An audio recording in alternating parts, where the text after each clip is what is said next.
الحمد للہ وحدہ لا شریک لہ بسم اللہ والصلاة والسلام علی من لا نبی بعد۔ قوم فرعون پر پے در پے عذاب اور ان کی وعدہ شکنی۔ جب فرعون اور اس کی قوم سرکشی میں مبتلا ہو گئی تو اللہ رب العزت نے ان پر عذاب نازل فرمائے۔ سب سے پہلے قحط آیا۔ فرعون اور اس کی قوم کے باعث میں پلوں کی کمی ہو گئی، لیکن بجائے اس کے کہ وہ اس سے نصیحت حاصل کرتے، انہوں نے حضرت موسیٰ علیہ السلام پر یہ الزام عائد کر دیا کہ یہ آپ اور آپ کے ساتھیوں کی وجہ سے مصیبت آئی ہے۔ پھر ان پر طوفان آیا، کئی دن تک مسلسل ان پر بارش برستی رہی۔ قوم فرعون کے گھر میں پانی جمع ہو گیا، مگر بنی اسرائیل کے گھر اس سے محفوظ رہے۔ پھر ٹڈیوں کا عذاب آیا۔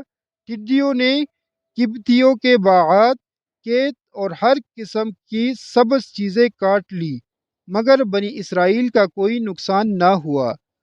7 دن تک مسلسل قبطی اس عذاب میں مبتلا رہے۔ پھر جوؤں کا عذاب آیا جو قبطیوں کے خون کو چوس رہی تھی۔ لوگوں کے لیے کھانا پینا، سونا اور آرام کرنا مشکل ہو گیا۔ پھر اللہ تعالیٰ نے مینڈکوں کو عذاب نازل کیا۔ کھانے پینے کی چیزوں میں بھی مینڈک ہی مینڈک نظر آنے لگے۔ پھر خون کا عذاب آیا۔ قبطیوں کے استعمال کا سارا پانی خون بن گیا۔ جب بھی ایک عذاب آتا تو حضرت موسیٰ علیہ السلام سے درخواست کرتے کہ آپ اللہ تعالیٰ سے دعا کریں کہ یہ دور ہو جائے، ہم بھی مومن بن جائیں گے۔ مگر جب حضرت موسیٰ علیہ السلام کے دعا مانگنے سے اللہ سبحانہ و تعالی وہ عذاب ٹال دیتے تو وہ دوبارہ سرکشی کرنے لگتے۔ فرمان الہی ہے مفہوم۔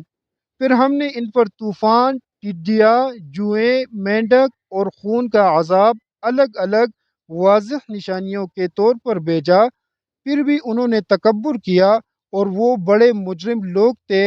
اور جب ان آل فرعون پر کوئی عذاب آتا تو وہ کہتے، اے موسیٰ علیہ السلام، آپ اپنے رب سے ہمارے لیے دعا کریں، جیسا کہ اس اللہ نے آپ سے دعا کی قبولیت کا عہد کر رکھا ہے۔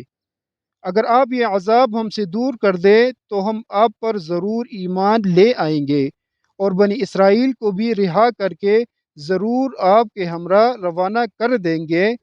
پھر جب ہم ان سے ایک مقررہ وقت تک جس تک انہیں پہنچنا تھا اس عذاب کو ہٹا لیتے تو وہ اس وقت عہد شکنی کرنے لگتے۔ سورہ الاعراف آیات 133 تا 135۔ اور ہم نے موسیٰ علیہ السلام کو اپنی نشانیاں دے کر فرعون اور اس کے درباریوں کی طرف بھیجا۔ موسیٰ علیہ السلام نے کہا، میں تمام جہانوں کے رب کی طرف سے بھیجا ہوا رسول ہوں۔ پھر جب موسیٰ علیہ السلام نے ہماری نشانیاں ان کے سامنے پیش کی تو وہ ان کا مذاق اڑانے لگے، اور ہم انہیں جو بھی نشانیاں دکھاتے تھے وہ پہلی نشانی سے بڑھ کر ہوتی تھی۔ اور جب انہوں نے ہماری نشانیوں کا انکار کر دیا تو ہم نے انہیں عذاب میں مبتلا کر دیا تاکہ وہ اپنی حرکتوں سے باز آ جائے۔ اور انہوں نے موسیٰ علیہ السلام سے کہا، اے جادوگر، اپنے رب کی طرف سے جو منصب تجھے حاصل ہے اس کی بنا پر ہمارے لیے عذاب اٹھا لینے کی دعا کرو، ہم ضرور سیدھی راہ پر آ جائیں گے۔ پھر جب موسیٰ علیہ السلام کی دعا پر ہم نے ان سے عذاب ہٹا لیا تو وہ فوراً اپنی بات سے پھر گئے۔ سورہ الزخرف آیات 46 تا 50۔ بنی اسرائیل کی مصر سے ہجرت اور فرعون کا تعاقب۔ اللہ رب العزت نے حضرت موسیٰ علیہ السلام کی دعا پر قوم فرعون پر مختلف عذاب نازل فرمائے تاکہ وہ غفلت سے بیدار ہو کر اپنی اصلاح کر سکے، مگر وہ پھر بھی بیدار نہ ہوئے اور اپنے ظلم و زیادتی میں مصروف رہے۔ اللہ رب العزت نے حضرت موسیٰ علیہ السلام کو حکم دیا کہ آپ بنی اسرائیل کو لے کر مصر سے نکل جائے اور اپنے باپ دادا کی سرزمین فلسطین یا کنعان چلے جائیں۔ وہاں جانے کے صرف 2 ہی راستے ہیں، ایک خشکی کا راستہ جو بالکل قریب ہے اور دوسرا بحر احمر کلزم کا راستہ جو کچھ دور ہے۔ اللہ کی مصلحت کا تقاضا یہی تھا کہ بنی اسرائیل خشکی کا راستہ چھوڑ کر دریائی راستہ اختیار کرے۔ حضرت موسیٰ اور ہارون علیہ السلام بنی اسرائیل کو ساتھ لے کر راتوں رات بحر احمر کے راستے سے اتنی جلدی روانہ ہوئے کہ بنی اسرائیل کی عورتوں نے قبطی عورتوں سے جو زیورات عاریتاً لیے تھے وہ بھی واپس نہ کر سکے۔ جیسے ہی فرعون کو بنی اسرائیل کے مصر سے روانہ ہونے کی اطلاع ملی، اس نے فوراً اپنی فوج کو ساتھ لے کر ان کا تعاقب کیا اور صبح ہونے سے پہلے ہی ان کے قریب جا پہنچا۔ بنی اسرائیل نے جب پیچھے مڑ کر دیکھا کہ فرعون اپنی فوج کو لے کر آ رہا ہے تو وہ گھبرا کر کہنے لگے، اب تو ہم گرفتار ہو جائیں گے، کیونکہ آگے دریا ہے اور پیچھے دشمن کی فوج۔ فرمان الہی ہے مفہوم۔ پھر اس رسول نے اپنے رب سے دعا کی، بلا شبہ یہ سب مجرم لوگ ہیں۔ ہم نے اس رسول سے کہا کہ راتوں رات میرے بندوں کو لے کر نکل جاؤ، یقیناً تمہارا پیچھا کیا جائے گا اور دریا کو ٹھہرا ہوا چھوڑ دو۔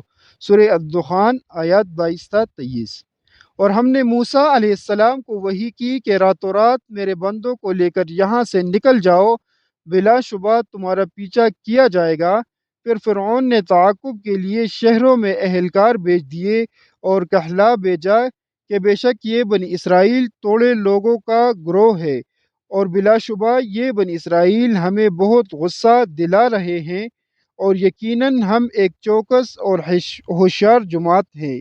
آخر کار اللہ نے انہیں فرعونیوں کو باغات اور چشموں سے نکال باہر کیا اور خزانوں اور اچھے اچھے مقامات سے بھی محروم کر دیا۔